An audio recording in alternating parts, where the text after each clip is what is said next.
Algumas palavras não deveriam ser esquecidas, ditas no momento mais escuro da história, mas que ecoam até hoje. Pai, perdoa-lhes. Ainda hoje estarás comigo no paraíso. Mulher, eis aí teu filho. Deus meu, por que me desamparaste? Tenho sede. Está consumado. Pai, nas tuas mãos entrego o meu espírito. Não são apenas palavras, mas é a voz da nossa redenção.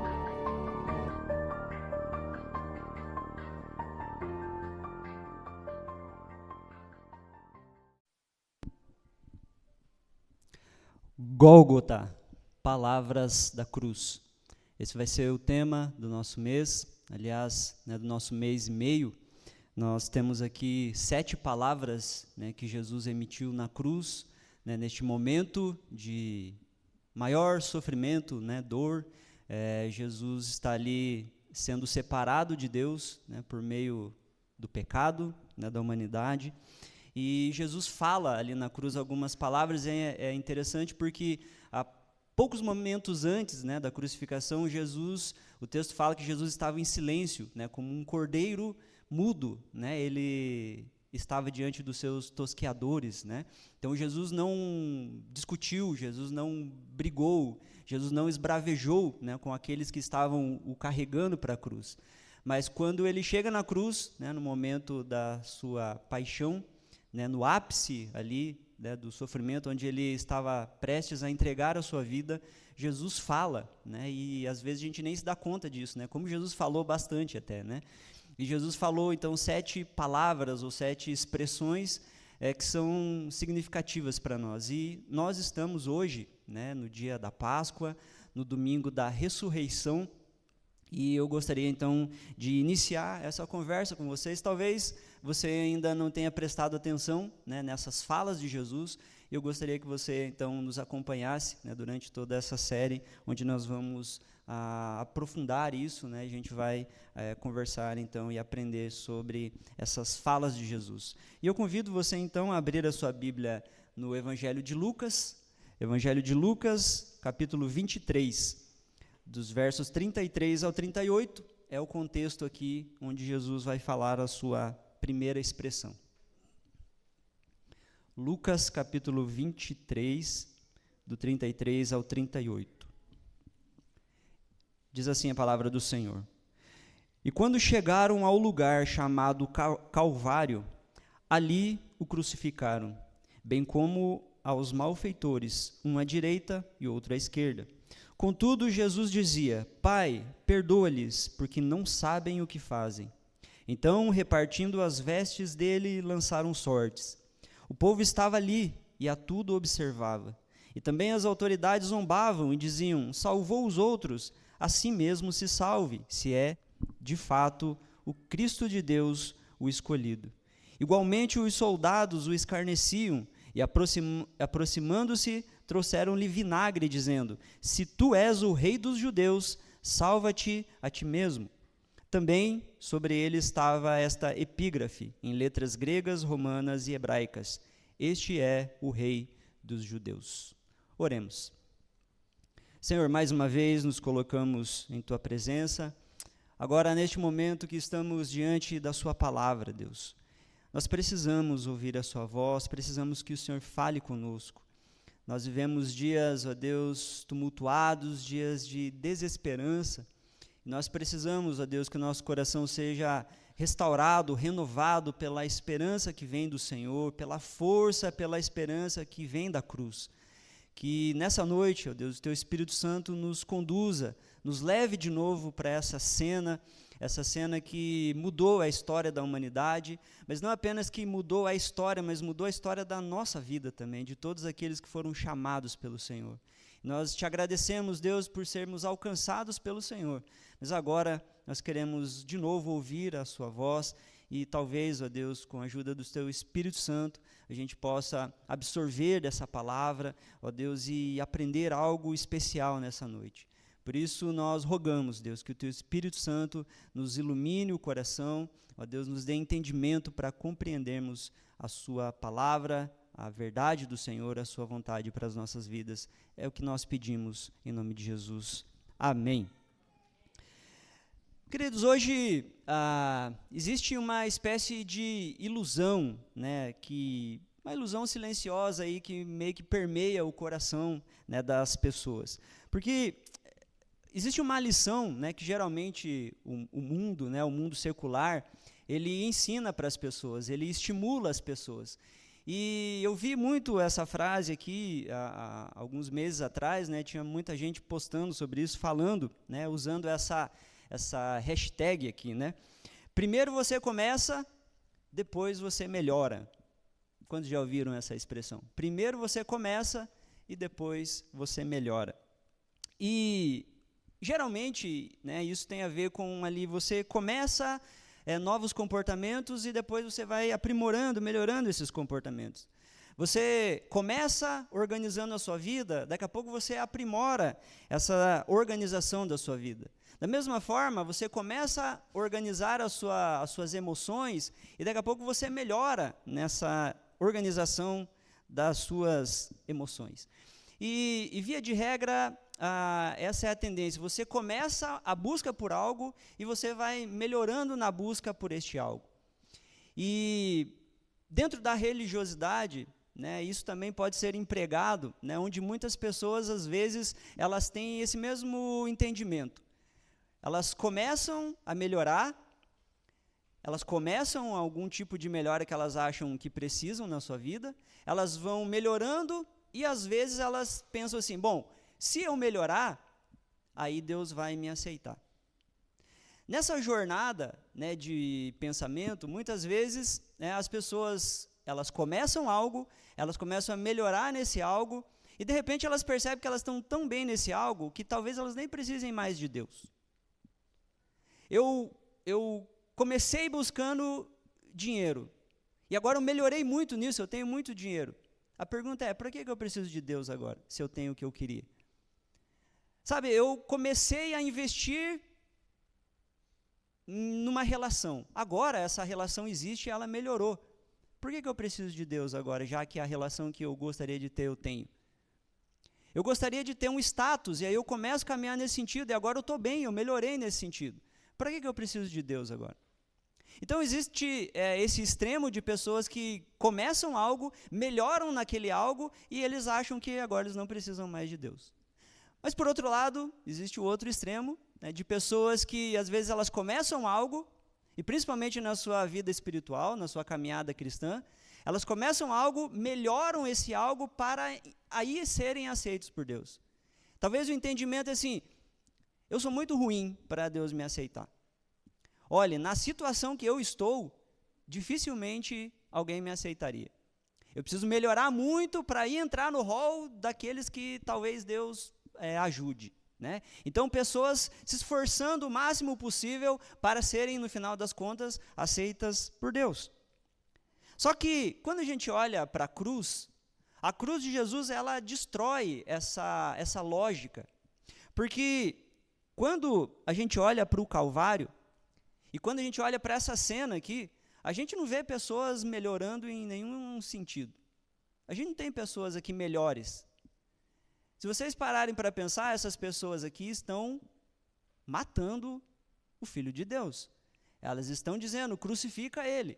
Elas estão apoiando isso. E nessa perícope exclusiva que a gente leu, existe um ar aqui de extrema zombaria. Todo mundo está zombando de Jesus aqui. Os religiosos e os soldados romanos, todos eles estão zombando de Jesus ali neste momento de crucificação. E quando a gente vê lá desde o começo da humanidade, que melhora é essa que o ser humano tem conseguido para que seja aceito diante de Deus? Me parece que o caminho é o oposto disso. Me parece que quanto mais as pessoas tentam melhorar, piores elas vão ficando. Porque os caminhos alternativos para além da cruz de Jesus, são caminhos ilusórios. Eles geralmente dizem muito mais sobre nós mesmos, sobre as inclinações erradas do nosso coração, do que sobre a vontade do Senhor.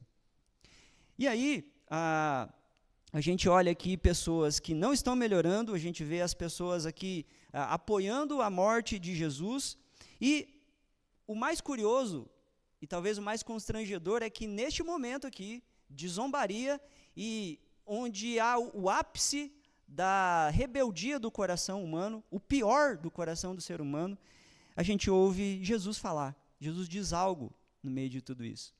E a fala de Jesus é a seguinte: Pai, perdoa-lhes, porque não sabem o que fazem. Isso é incrível, porque uma lição que a gente aprende aqui já de cara é que a cruz, ela não é um prêmio para aqueles que melhoraram na vida. Ela é o resgate, na verdade. A cruz é o resgate daqueles que nem entendem ainda a gravidade do pecado que estão cometendo. Jesus está perdoando pessoas aqui que não têm nem a consciência de que do tamanho da ofensa que eles estão promovendo aqui. Esse é o tamanho do perdão de Jesus. O Evangelho, ele diz isso para a gente, ele grita isso para a gente. Nós não fomos chamados para melhorar de vida. Nós fomos chamados para mudar de natureza. Essa é a função do Evangelho.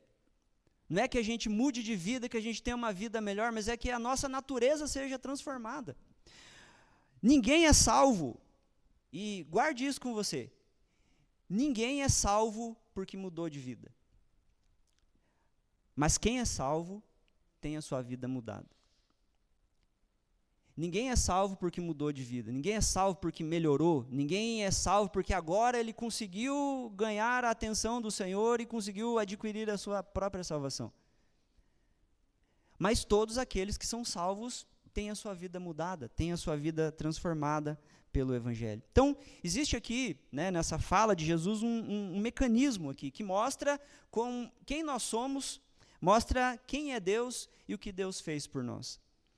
E a minha tese aqui, eu sei que tem pessoas que anotam aí, mas a tese do meu sermão que eu vou desenvolver aqui agora é a seguinte: essa oração de Cristo, ela expõe, em primeiro lugar, a nossa ignorância espiritual, ela garante, em segundo lugar, o nosso perdão, e ela inaugura um poder especial para uma nova vida. E eu quero fazer isso analisando Jesus nos seus ofícios. Jesus, ele tem os seus 3 ofícios principais, que Jesus é o sacerdote, Jesus é profeta e Jesus é rei. E a gente, às vezes, estuda, Jesus, alguns textos mostram essa realidade para a gente, de Jesus sendo um profeta, de Jesus sendo o sacerdote e de Jesus sendo o rei. E nesse texto que a gente está lendo aqui, aparece esse tríplice ofício de Cristo. Então, em primeiro lugar, Cristo como profeta, ele revela a nossa cegueira. O texto, versículo 24, diz: porque não sabem o que fazem. Essa é a expressão principal aqui. Pai, perdoa por quê? Porque eles não sabem o que fazem. E quando a gente olha essa frase aqui, Jesus, ele não está inocentando o pecado dos homens. Jesus não está inocentando homens pecadores aqui. Mas, na verdade, o que Jesus está fazendo é diagnosticando o coração deles. É isso que Jesus está fazendo. A pior condição do ser humano, ele não é só pecar. A gente pensa que o que de pior o ser humano pode fazer? E aí a gente pensa, não, pecar, Mas o grande problema aqui, e o que esse texto mostra para a gente, e é por isso que aparece Jesus aqui como profeta, aquele que vai falar, aquele que vai mostrar, é que o grande problema do ser humano não é que ele é pecador. O grande problema do ser humano é não perceber a profundidade do seu pecado. Porque às vezes a gente tem essa coisa assim, pequei, ok, fazer o quê, coisa que ruim, que triste isso, Mas a gente geralmente não tem noção assim da profundidade que está envolvido no ato de pecar. Porque isso vai levar você para um desespero total. Se você entender o que significa o pecado, isso vai levar você automaticamente ou para um desespero extremo, ou para um amor infinito direcionado a Jesus. Não tem saída. Ou você se desespera, ou você vai amar Jesus mais do que você ama hoje. Porque antes da cruz, nós não temos consciência da profundidade do nosso mal. Antes da cruz, nós damos nomes sofisticados aqui para os nossos pecados. E isso a gente é muito bom em fazer. Isso a sociedade é muito boa em fazer. Nós conversamos sobre isso, né, em algumas séries anteriores, mas, por exemplo, orgulho. O orgulho é um pecado na Bíblia. A gente sabe disso. Mas hoje, na nossa sociedade, a gente dá apelidos para as coisas. Então, eu não sou uma pessoa orgulhosa, Jonathan. Na verdade, eu sou uma pessoa de personalidade forte. Vocês viram? Então, a gente vai trocando as coisas. Eu não sou uma pessoa orgulhosa, eu só tenho personalidade forte. Eu não sou uma pessoa imoral. Na verdade, eu só sou uma pessoa que usufrui da liberdade. Liberdade de expressão, libertinagem total, né? A inveja. Hoje, a gente tem grupos aí, né? E geralmente a inveja, quando você para pensar nas origens de algumas ideologias, principalmente essas mais minoritárias, você percebe que essa inveja, ela vira um tipo de justiçamento emocional, né? Uma espécie de validação das pessoas. Então, porque eu tenho inveja de determinados grupos de pessoas, eu crio aqui toda uma ideologia de que eu estou sendo vítima dessas pessoas que eu invejo. A gente falou sobre a família na série passada. E muitas pessoas, elas odeiam a família porque elas invejam a família, elas não querem se submeter aos padrões familiares. Então, ao invés de elas se submeterem aos padrões da família que Deus criou, das quais elas sentem inveja, elas preferem, né, ser hostis a isso. E aí criar uma espécie de justiça ou injustiça social. Mas a cruz aqui, ela nos dá o vocabulário correto. Isso, gente, é uma lição que a gente precisa aprender. Não chame de personalidade o que a Bíblia chama de pecado. Não chame de temperamento o que a Bíblia chama de pecado. Não chama de jeito de ser o que a Bíblia chama de pecado. E talvez a gente está falando de pecado que você nem se acha tão pecador assim. Né? De repente você fala, não, mas eu conheço gente que é pecadora, mas eu não sou eu, né? Eu não sou pecador. E para te ajudar aqui, então, eu fiz uma breve pesquisa aqui, eu quero te ajudar a pensar se você é um pecador ou não. Tomara que vocês não sejam. Eu peguei uma lista aqui de pecados que a Bíblia aponta e eu quero ver se vocês escapam, porque eu fiz essa lista aqui, e aí, quando eu comecei a ler, eu acabei tendo que marcar alguns X aqui, porque eu caí, gente. Eu caí na malha fina aqui, né? Vamos ver se vocês escapam? Então, por exemplo, existe uma área geral, né, que a gente chama de descontrole, quando você se descontrola. E quem já se descontrolou aqui já, né? Quem já se descontrolou essa semana? Quem já se descontrolou hoje?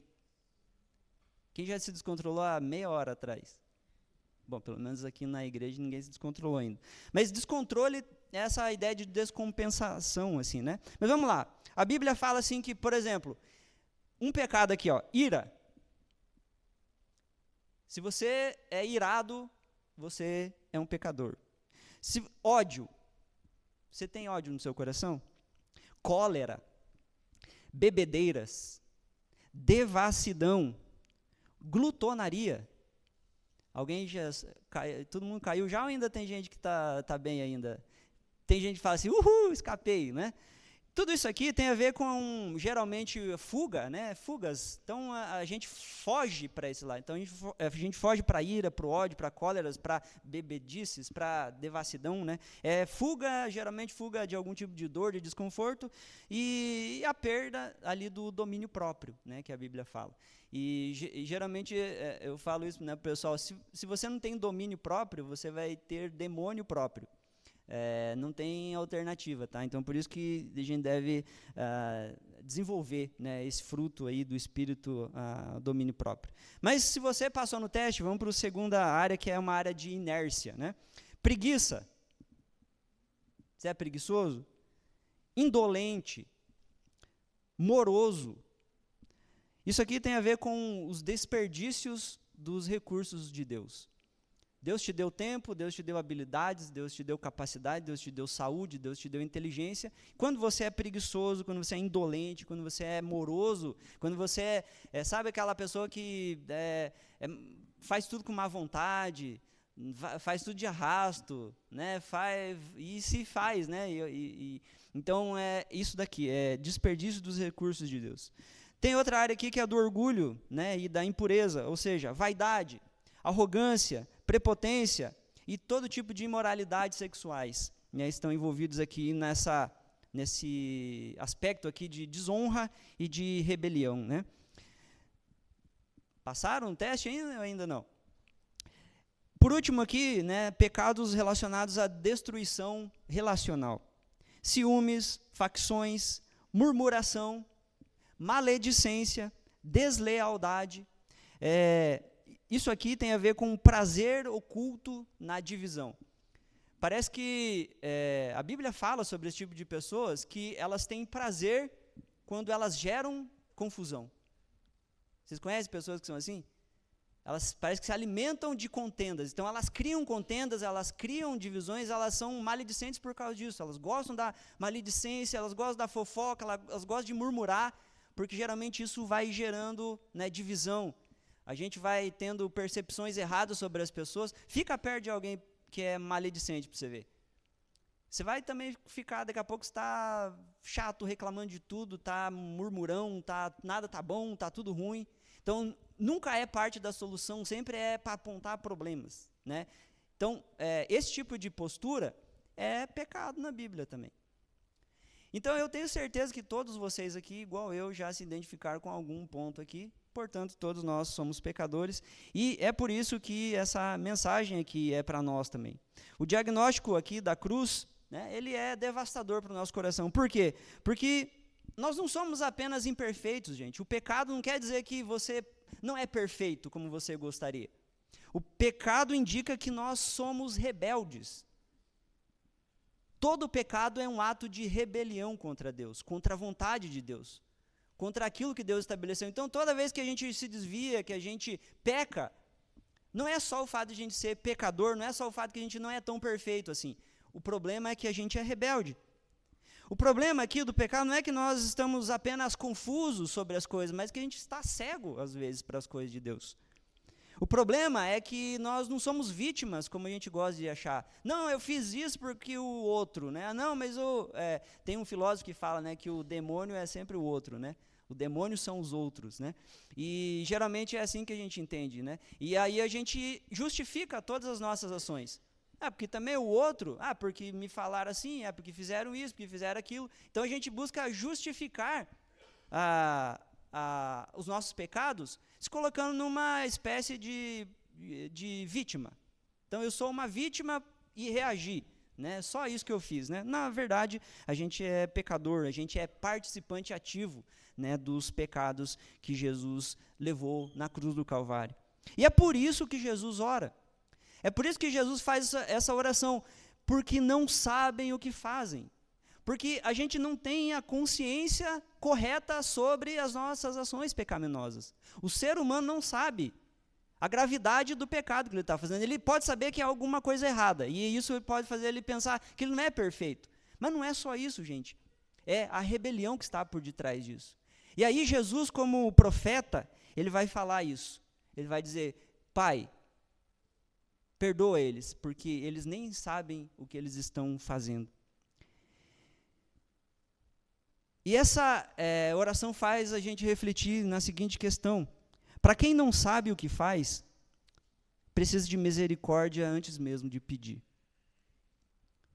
Se a gente não tem consciência, a gente não sabe direito o que a gente faz, então a gente precisa que Deus tenha misericórdia da gente antes mesmo de a gente pedir, antes mesmo de a gente ter consciência. E é exatamente isso que Jesus está fazendo aqui. Você não é tão consciente do seu pecado quanto você imagina. Isso deveria te assustar. Mas te assustar e não te levar para a desesperança, mas te levar para olhar para a cruz, a considerar essa fala aqui de Jesus. O segundo ponto é Jesus como sacerdote. Ele, como sacerdote, ele garante o perdão. O versículo 35 até o 37 diz: o povo estava ali e a tudo observava. Também as autoridades, olha só, zombavam e diziam: salvou os outros, a si mesmo se salve, se é de fato o Cristo de Deus, o escolhido. Igualmente, ou seja, zombando também, igual aos religiosos, os soldados o escarneciam. E aproximando-se, traziam-lhe vinagre, dizendo: se tu és o rei dos judeus, salva-te a ti mesmo. E isso é de uma, além de grosseria, né, mas é de uma ignorância tão grande isso daqui. Porque é geralmente aqui que está o paradoxo da redenção. Porque, gente, vocês acham que Jesus não poderia ter descido daquela cruz? Você acha que Jesus, ao ouvir essa provocação, Jesus não podia falar: vocês têm razão. Se eu sou o Filho de Deus, eu vou descer daqui então. Para que vocês saibam que eu sou o Filho de Deus, está aqui, ó. Jesus saía da cruz. Jesus poderia ter feito isso. Mas isso é de uma ignorância tão grande, porque se Jesus se salva da cruz, nós pereceríamos. Se Jesus sai da cruz, a gente morre. Agora, se Jesus permanece, aí sim nós encontramos a redenção. Jesus não desce da cruz porque Jesus estava resoluto, ele decidiu já que, porque ele amou os seus e amou até o fim, ele permaneceria na cruz porque a cruz era necessária. Ou ele ficava na cruz, ou nós iríamos para a cruz, um dos dois. E aí Jesus fala: eu vou ficar. Então, além de não ter consciência, né, a gente vê aqui esse nível de estupidez que o pecado geralmente gera. É lógico que Jesus podia fazer isso, mas é lógico também que Jesus não faria, porque não faz nenhum sentido. Jesus veio exatamente para essa missão. Isso mostra para a gente que a cruz, ela não foi um acidente. A cruz não foi uma tragédia histórica que aconteceu de pessoas injustas que mataram um homem justo. Mas isso aqui é uma substituição, gente. Teologicamente falando, Jesus foi morto porque ele estava nos substituindo. É por isso que ele é o sacerdote. A figura do sacerdote era aquele que mediava o povo.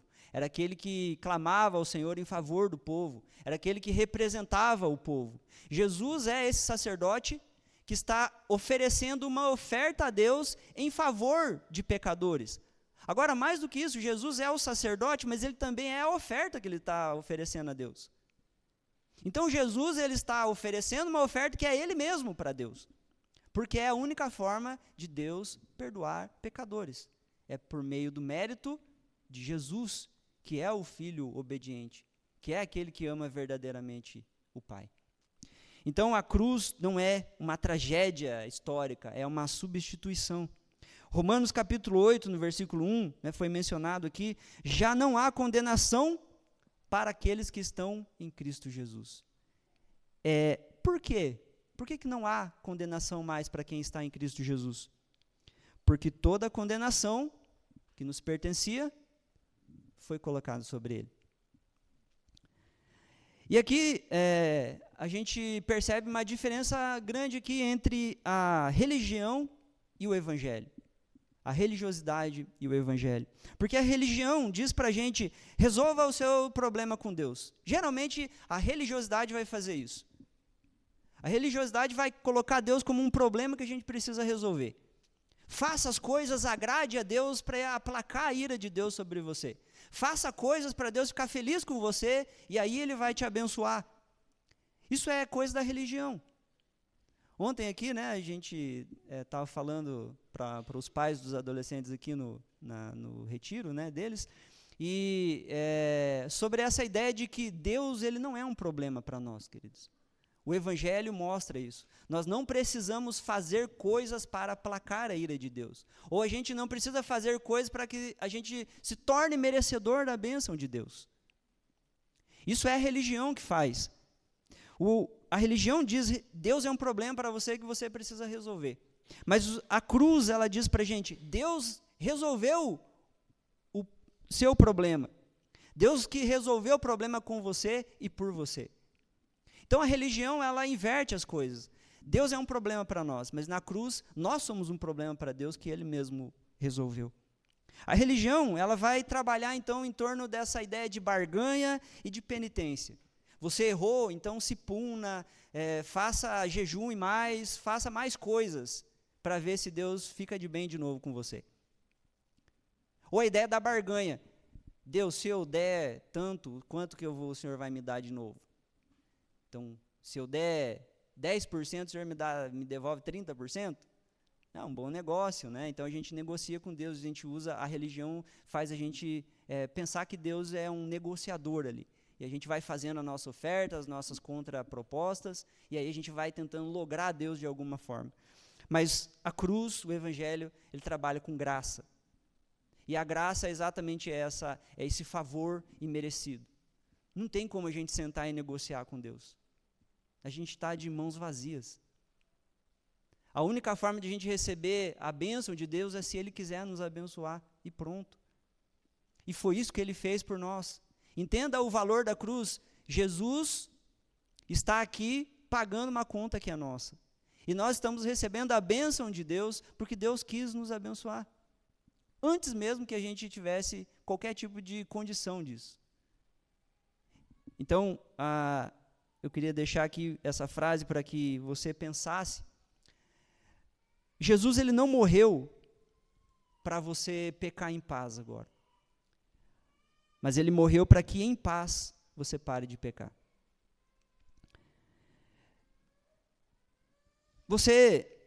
Essa é uma pergunta que eu gostaria de fazer, você ainda tenta negociar com Deus?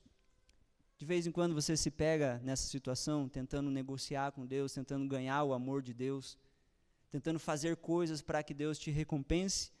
Ou você já descansou na obra consumada, concluída e acabada de Jesus na cruz? Você já descansa nessa verdade? Você ainda tenta conquistar o amor e o favor de Deus?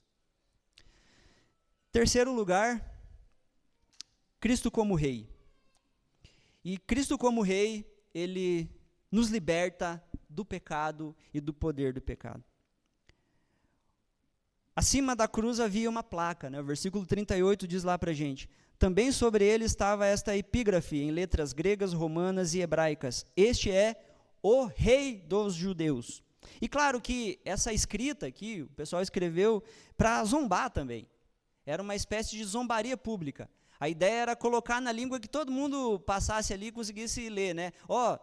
O Rei dos Judeus está aqui morto na cruz, morto como um criminoso, uma morte maldita. Esse aí é o Rei dos Judeus. Quem quer ter um rei desse, gente? Que todo mundo passa e olha e está pendurado na cruz, morto como um malfeitor. Era uma zombaria. Só que essa zombaria aqui, que eles escreveram, Deus transformou, na verdade, numa declaração. O que importa aqui para nós é a parte rei, ele é o rei. E essa escrita aqui, né, é interessante porque o texto fala que estava escrito em hebraico, e hebraico é a língua da religião, é a língua religiosa. Então os judeus, né, o pessoal ali, o pessoal de língua aramaica também tinha proximidade, né, com a fala hebraica, mas o hebraico é uma língua religiosa. O latim era a língua do Império Romano, né, era a língua mater, né? E o grego era a língua usada para o comércio. Então, o grego era uma língua comercial com o restante do mundo. O latim era ali a língua materna, né, dos romanos. E o hebraico era a linguagem da religião. Ou seja, Jesus Cristo é rei de tudo. Essa zombaria que era, vamos escrever para todo mundo ver, entender que ele é o rei dos judeus, está aqui morto, na verdade foi uma declaração, foi uma mensagem, foi um evangelismo aqui.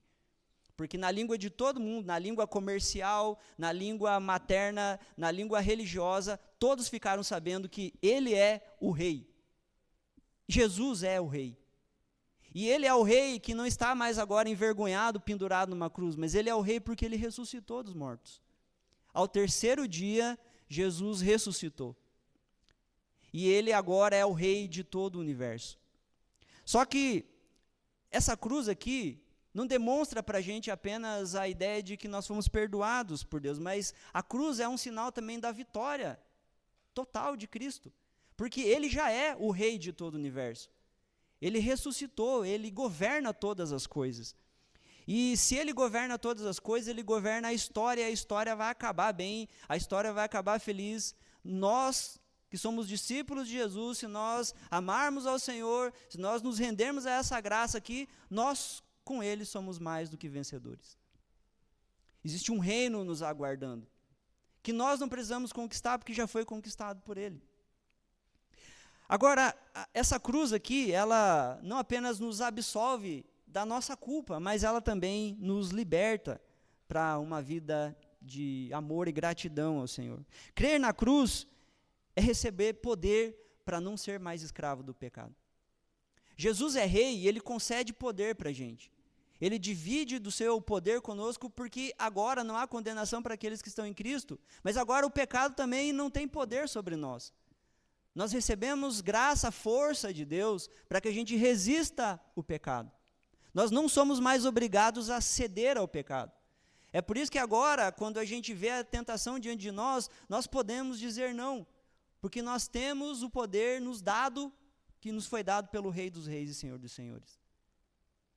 Nós não precisamos mais ser escravos do pecado. Mas aqui, eu gostaria que você prestasse atenção, que existe um perigo aqui que não é tão óbvio assim. Mas você sabe que existem pecados que enfraquecem a gente. Eu gostaria que você prestasse muita atenção nisso. Existem pecados que enfraquecem a gente. Ansiedade, depressão, vícios. Esses são pecados que fazem a gente reconhecer, né, a nossa fraqueza, e geralmente, né, pessoas ansiosas, deprimidas, ou pessoas que estão no vício, elas sabem que isso é algo que enfraquece elas, e elas querem redenção, elas querem sair disso, elas querem encontrar uma alternativa. E para nós que somos cristãos, às vezes a gente é acometido por, né, ansiedades, tristezas profundas, depressões, às vezes, né, como crentes, a gente acede a algum tipo de vício, e aí a gente fala assim, eu preciso de Deus, eu preciso da cruz, eu preciso orar, eu preciso buscar o Senhor. Então, existem pecados que eles vão enfraquecendo a gente e mostrando para a gente claramente a necessidade que a gente tem de Jesus. Só que, queridos, também existem pecados que fortalecem a gente. E esse é o ponto aqui que não é tão óbvio. Porque geralmente a gente pensa assim, não, todo pecado enfraquece a gente. Mas não é verdade. Existem pecados que fortalecem a gente. Em que sentido? Por exemplo, uma mentira persuasiva. Pessoas que são persuasivos, mas usam a mentira para isso. Por que elas fazem isso? Porque de alguma forma isso a fortalece. Ela engana, ela mente. Ela persuade pela mentira e isso fortalece ela consegue ludibriar as pessoas. A manipulação, existem pessoas que são manipuladores, elas fazem isso porque isso torna elas fortes, elas ganham com isso. Então, elas subjugam as pessoas manipulando elas, manipulação emocional, sentimental, enfim, vários tipos de manipulação. Então, elas simulam coisas para manipular as pessoas, isso deixa elas mais fortes. Agressividade, pessoas que são extremamente agressivas, porque a agressividade dá para ela um ar de poder, um status de poder. Então, como ela é uma pessoa agressiva, todo mundo tem receio, né, de falar, de chegar perto, de fazer alguma coisa. E isso mantém ela forte. Ó, ninguém mexe comigo aqui. Lógico, você é agressivo, mas isso, né, na sua concepção, isso é força. E, na verdade, é agressividade. Vaidade, pessoas que são vaidosas demais, né, e usam da vaidade, da beleza extrema, né, e tal, para conquistar as coisas, para ganhar vantagens, né. Chantagem, pessoas que são peritas em fazer chantagem, né, chantagem emocional, enfim, né. Então, eu faço chantagens para conseguir ganhar, né, aquilo que eu quero. E geralmente esses pecados que fortalecem a gente, que deixam a gente mais forte, né, que mostram que a gente é mais sagaz do que os outros, que mostram que a gente tem habilidades para se aproveitar do outro, geralmente são pecados que a gente não quer largar. Uma pessoa que é manipuladora, ela não quer parar de ser manipuladora. Uma pessoa que é agressiva, ela tem medo de parar de ser agressiva e de não ser mais respeitado pelos outros. Uma pessoa que é mentirosa, ela não quer parar de ser mentirosa, porque é a mentira que faz ela ganhar as coisas que ela ganha, a atenção que ela precisa. E é justamente esses são os pecados mais perigosos, queridos, e é esses que, em primeiro lugar, precisam ser colocados na cruz. Então, pensa quando você for orar, não só nesses pecados aí que enfraquecem você. Eu preciso do Senhor porque eu estou ansioso. Eu preciso do Senhor porque eu estou triste, estou deprimido. Eu preciso do Senhor porque eu tenho um vício aqui, eu tenho que parar com isso. Beleza, ore por isso, mas ore também pelos pecados que você gosta, pelos pecados que te fortalecem, pelos pecados que te dão os benefícios que você tem. Começa a pensar nisso também.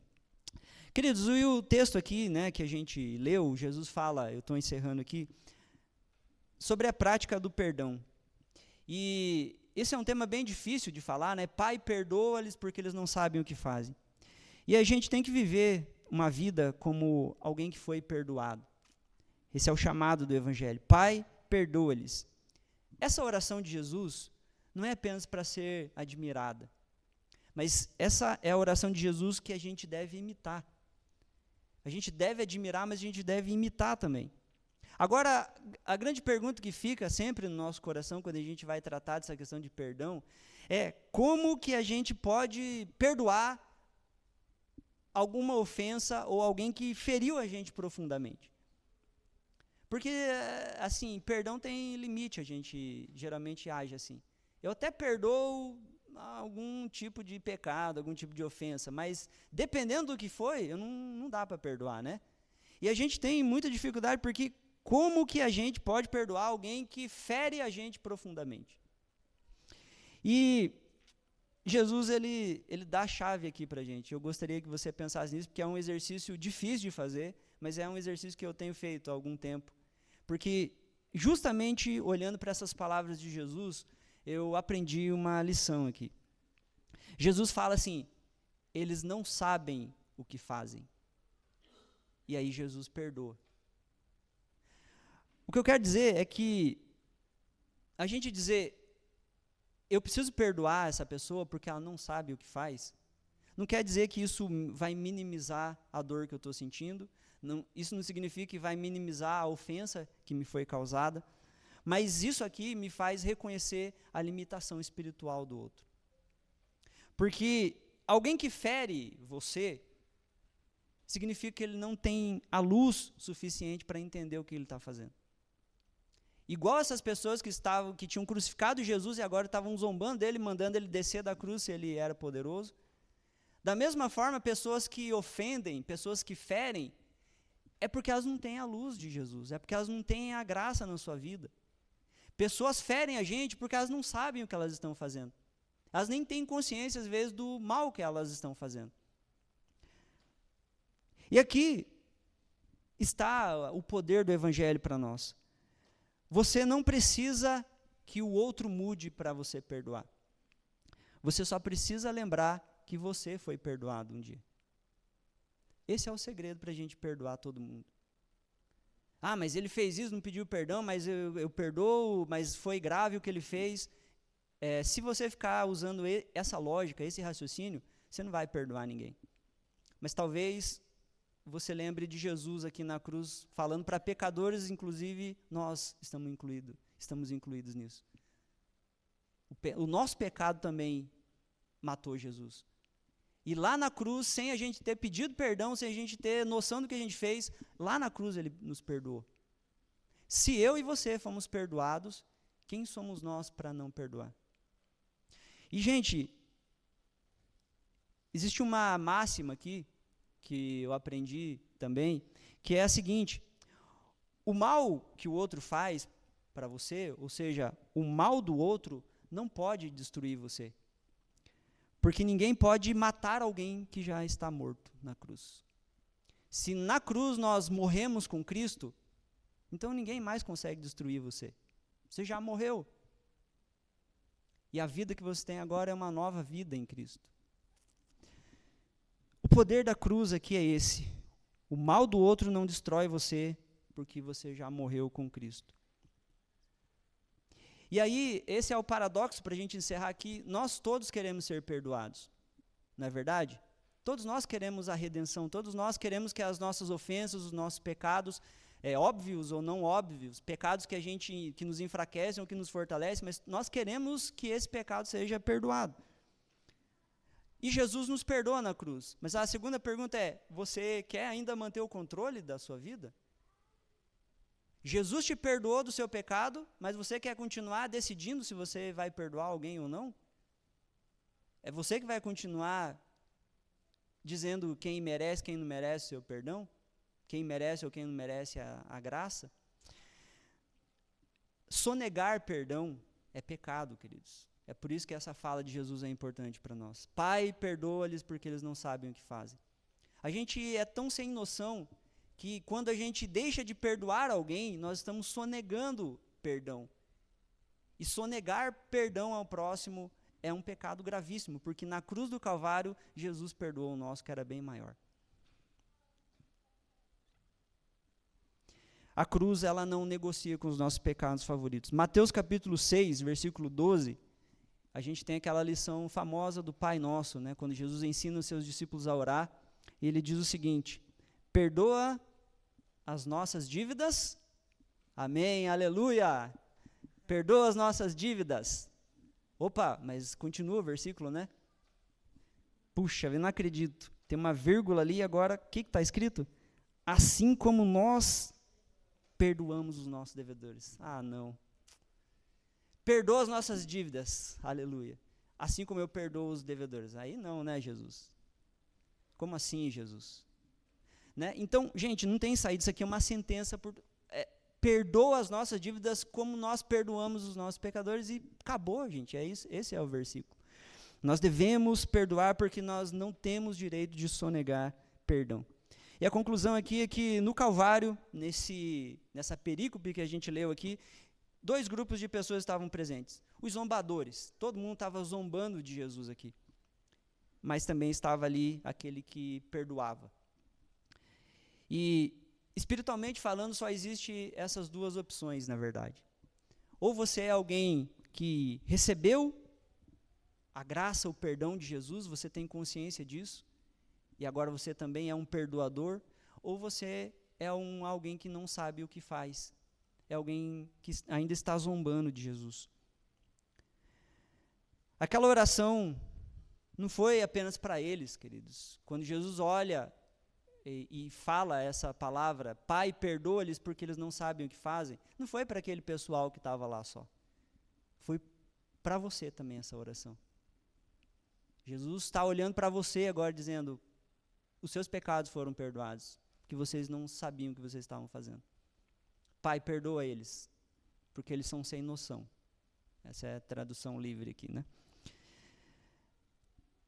E você tem 2 opções aqui para encerrar. Continuar acreditando que você precisa melhorar para daí você se aproximar de Deus, ou você também pode se render a essa verdade de que em Cristo Deus se aproximou de você no seu pior momento. Você pode continuar tentando aí melhorar para daí se aproximar de Deus. Ou você pode chegar à conclusão, a verdade é que em Cristo Deus se aproximou de mim. Não no momento que eu estava bem, mas no meu pior momento. Momento de inimizade. 3 aplicações aqui para a gente pensar. Convite, né? Venha para a cruz. Olhe para a cruz. A nossa vida está escondida em Cristo. Então, quando a gente quer saber alguma coisa, a gente volta para a cruz. Lá a gente encontra as respostas do que Deus fez por nós e do que nós devemos fazer daqui para frente. O convite é isso, está difícil para você? Há situações difíceis que você está vivendo, você precisa tomar decisões importantes. Essa questão do perdão é uma questão que pega você, que tem atrapalhado a sua vida. Venha para a cruz. Esse é o primeiro convite. O segundo, receba perdão. você foi perdoado por Jesus na cruz do Calvário. Para de ficar vivendo como alguém que ainda está culpado e ainda está tentando achar o favor de Deus, ainda está tentando acreditar se é possível Deus te amar ou não com base no que você fez. Simplesmente receba o perdão. Deus perdoou você em Cristo Jesus. Se você crê em Jesus, esse perdão já foi dado para você. Não viva como alguém sobrecarregado pela culpa, mas viva como alguém que entende que foi perdoado pelo Senhor. Isso vai tirar um peso enorme das suas costas. E por último, comece a viver como quem de fato foi alcançado e perdoado por Ele. Se você entendeu que foi perdoado por Jesus, isso vai transformar a sua vida. E você vai começar a viver de forma diferente. Você vai começar a viver a vida de Cristo. Que Deus te abençoe. Senhor, obrigado por sua palavra.